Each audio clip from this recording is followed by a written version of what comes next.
በርባን አገር ያስመረረ ወንጀለኛ ነው። በሮማውያን አይን ሲታይ ደግሞ አመጽ የሚያስነሳ አክራሪ እስራኤላዊ ነው። ይህ በርባን የተባለው ወንበዴ ይፈታልን ብለው አይሁድ በዕለተ ዓርብ ጮኸው ነበረ።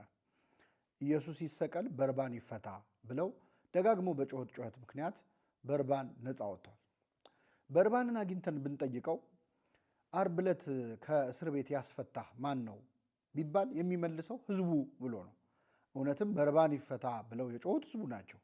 በህዝቡ ጩኸት ምክንያት ነፃ ወጣሁኝ፣ ከህዝብ ፍቅር የተነሳ ነው የወጣሁት፣ እኔ እኮ ህዝብ ይወደኛል ሊል ይችላል በርባን። ግን እውነት ለመናገር በርባንን ያስፈቱት ህዝቡ ሳይሆኑ ክርስቶስ ነበረ። ምክንያቱም በርባን ይፈታ ብለው የጮሁት ሰዎች ለበርባን ባላቸው ፍቅር አይደለም፣ ለክርስቶስ ባላቸው ጥላቻ ነው።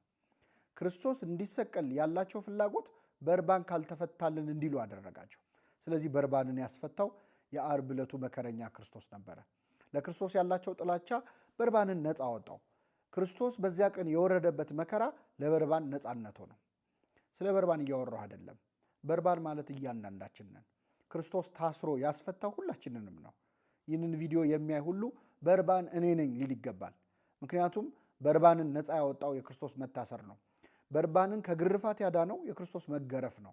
ስለኛ መዳን መከራን የተቀበለ፣ ስለኛ ሕይወት ሞትን የተሸከመ፣ በእውነት ሕማማችንን ተሸክሟል፣ ደዌያችንን ተቀብሏል የተባለለት መድኃኒታችን ኢየሱስ ክርስቶስ ሲሆን በክርስቶስ መከራ ነፃ የወጣ ነው። በርባኖች ደግሞ ሁላችንም ነን።